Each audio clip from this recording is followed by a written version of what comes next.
been up for a long time. So all this energy is me being up since 4 in the morning. But let's not talk about that right now. Today, I'm not going to talk to you about my morning routine, but about my money routine. Before we get into it, I want to thank you for coming back to my channel, for subscribing and for liking and for commenting and for sharing. And I would like for you to keep doing that. It really helps me out. The other thing I want to engage you in is being a clue, which is our acronym here at Let's Just Chat. So come and sit, that is the C. L is for listen with intent. U is for understand and acknowledge. And the E is for execute and engage with empathy. Thank you so much. Let's get into it. Okay, my money routine. First, let's talk about why I have a money routine and why you need one too.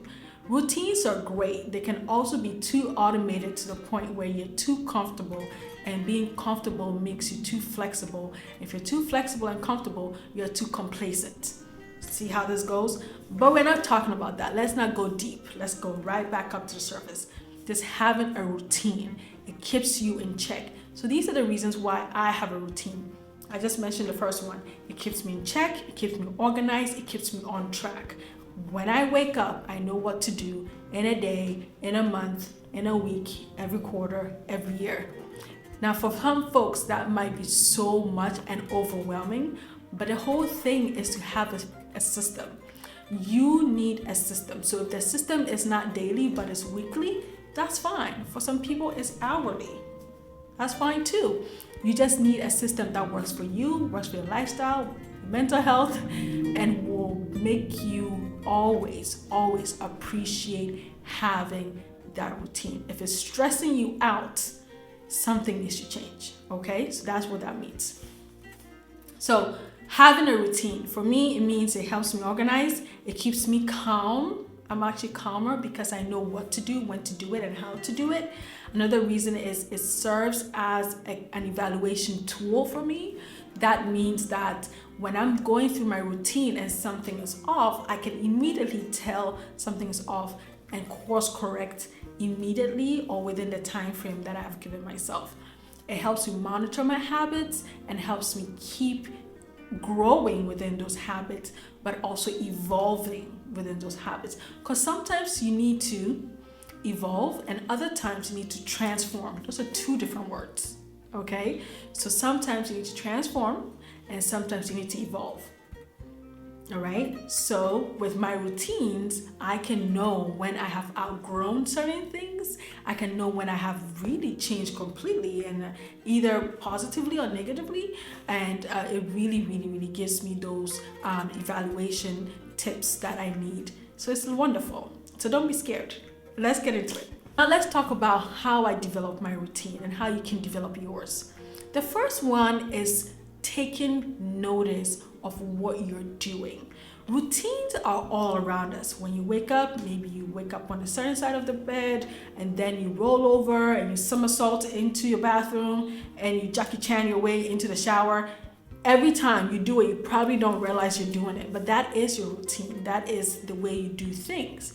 The same for finances, right? So what I start to do is I took notice, of what I was doing consistently without prompt and without knowing I was doing that. It's like, oh, actually when I wake up in the morning, within 10 minutes, I check all my accounts. Oh, okay, so does it seem to work? Or, okay, around 2 o'clock, I seem to reach out for my budget book and make sure I'm okay. Or every week, somehow around 4 o'clock every Friday, I find myself looking at my bank accounts. These are examples of doing things without being prompted to do, but your body and your mind and everything else is just okay with it, right? So first take notice of what you're doing without being prompted, which means it comes to you naturally. That means you have a habit. That means you have a system. You just need to tweak it and write it down and make sure that you are within those boundaries, right? Number 2, after I took notice, I began to pay more attention and started eliminating what was not working and enhancing what was.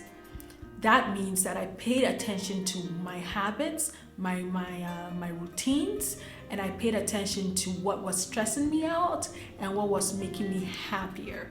When I started to take inventory of those things, I started to throw out things that weren't working, things that were stressing me out, things that were not making me happy to look at my budget or to even approach money, my mindset, my triggers. I started to look into those more carefully and started to make changes and get the help that I need. The other thing is I started to notice what I enjoyed and that I could do with my eyes closed. When I figured those out, I said, okay, first, I know what comes to me naturally, good or bad, that without prompts. The second thing is I know what is making me stress out about money and money routine and what is actually making me enjoy my money and having a budget and all of that. Third thing I did was to listen to others, read books, listen to podcasts, watch shows, watch YouTube videos of what others are doing with their money, and I incorporated it into my routine and what worked for me. The key here is use all these knowledge that you gather to work for you. If it's not working for you, change it. You are not stuck. So for me, I started listening to podcasts like Patrice Washington, like Brown Ambition with Mandy and Tiffany. I started listening to Popcorn Finance. I started reading books and so many different things. And then I started taking things out. The Budgetista was one of them too. I think I first started on budgeting with the Budgetista. I was like, okay, the way she does it is great, but it's not working for me. So I tweaked what she was doing. I was like, okay, this is working for me. But the foundation, I looked at other people's foundations and then said, okay, I think I can, take a nail from here, take some cement from here, take a few gravel from here and just build it up. And that's the way you can do yours as well. Learn from others so you don't have to reinvent the whole wheel, okay? And the final thing I did and keep doing to maintain my system, to make sure that it's strong and going, to allow it to evolve and to transform if necessary, is I referred to my goals often. If you don't have your goals written down, write it down.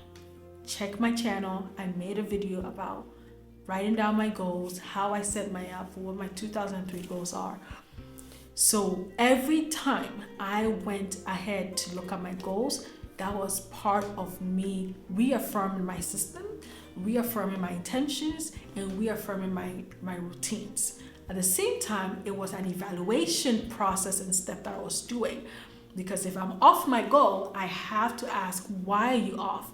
If I'm not meeting the goal, why am I not meeting? If I'm overachieving on that goal, which it can be problematic too, right? You can oversave.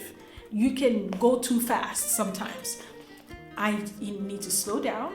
And I said, okay, you seem to be going really, really hard on this. Something must have triggered you to decide to save $5,000 in whatever amount of time. What is going on? Or something triggered you to pay this thing off so quickly, and then I need to reevaluate. So I look at my goals often because they are ways and tools and benchmarks for me. Now that is why my system and my money routine continues to be solid, with breathing room to evolve or to transform when I need it to. So, what is my actual routine? Personally, this is what I do daily. What is what I'm going to tell you I do weekly, bi-weekly, monthly, quarterly, and all of that. But let's start with what I actually do on a daily basis. Every day, before I start my day, meaning before I get to, my day starts around 4 a.m., 4:30. And I have other routines that I do. But before I sit behind my computer to look at my job and all the things that I have to do, all the meetings, these are the things that I do financially. It comes to me every day because it's just a habit, it's part of my system. For you, it might be different, that's okay. What I do every day is I check all my bank accounts. Yes, all 20 of them. Because some of them are attached to the same bank accounts, they don't really become an issue. It's just hitting one login and seeing 5 of them, in login. So it's not as though I'm going through bank account number 1, login number 3. No, it is just that some of them are clustered under under certain logins. So one bank account can have 5 or 6 accounts underneath it, and so that already is half the battle. So I check all my bank accounts and make sure I'm in the green, make sure I'm paying all my bills, make sure I don't have any budget creepers in there, make sure that I didn't overpay bills, because sometimes I do that because I want to just pay it off and not worry about it instead of just waiting for the automation to work as it's supposed to. Okay? And then I make sure that there's no fraudulent activities on there, and if there is, I call that out, I flag that down. So that is what I do on a daily basis. I think that's pretty okay, right? And it's easy to do. Okay. What I do on a bi-weekly basis is I look at my goals and my budget book. Now, looking at my goals and my budget book means that I'm always in tune with where I'm going. It's nothing extensive. It doesn't take me hours. Sometimes it takes me 30 minutes, sometimes 5 minutes.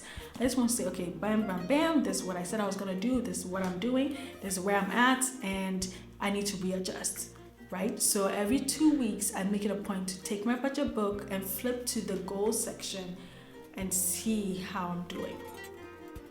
Another thing is, if I look at how I'm doing and I think I'm doing okay, I just leave it alone. And if I'm not doing okay, you guessed it, I get to recalculate and change those goals. Because why? I am not stuck to those goals. I'm not married to those goals. It's a partnership. So that can change and wobble around to get me where I need to get to. So don't feel the pressure to stick to it if it's not working. So every 2 weeks, that's what I choose to do.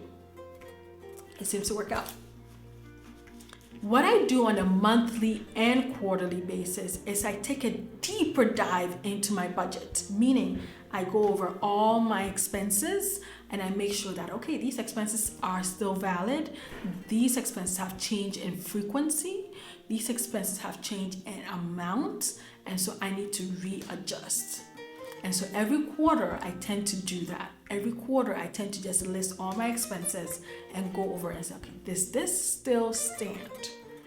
Every quarter is every 90 days. It doesn't take too much of my time, maybe a few hours, but I do that every quarter and I'm okay with that. Another thing I do every month is I recalibrate by looking at how much I really did spend and also how much is left over in my disposable account. Sometimes I get to the end of the month, I'm like, wow, you really had fun with this disposable income. And if you don't know what a disposable income is, check my video link below and I will tell you what all of that is.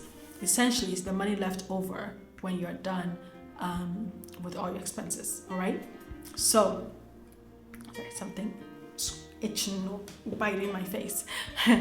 And the last thing I do is every year, at the end of the year, I go over everything and say, did you hit all your goals? Did you really, really, really save $2,000 for travel? Did you really, really, really pay down that debt or pay it off? Did you really, really, really, really finish that savings challenge, Celestina? Did you do all of these things? And so at the end of the year, I tend to do it around November. I just sit down with myself for days, not 24 hours straight, but a few hours every day for 3 days. And I just go over it mentally, emotionally. I forgive myself. I give myself hugs. I give myself high fives. I give myself rewards, bigger rewards. And I say, you've done great. You didn't do well here, but you can do better. And I just talk to myself, right? And my inner self. And so that's what I do every year with my routine. So that's what I wanted to share with you today. It's very simple. It's not daunting. It's not scary. It's just something that you have to figure out what works for you. But the point of all of this is to have a system, because the system works. If all else fails, you can always bounce back or fall on your system, and then you can bounce back. So have a system. With mine, I do daily, bi-weekly, monthly, quarterly, and yearly. This may work for you, this may not work for you. But one of the things I do want to encourage you and caution you about is money has ears. It can be stubborn. It can be also your best friend. But you need to give it boundaries and you need to tell it where to go. And having a routine and a system is one of the best ways to tell your money that you are together, you are in sync, and that you can do great things if both of you are speaking the same language. All right? Okay, that's all I have for you. Thank you for coming. Keep liking and subscribing and sharing. I really appreciate all the love and all your attention.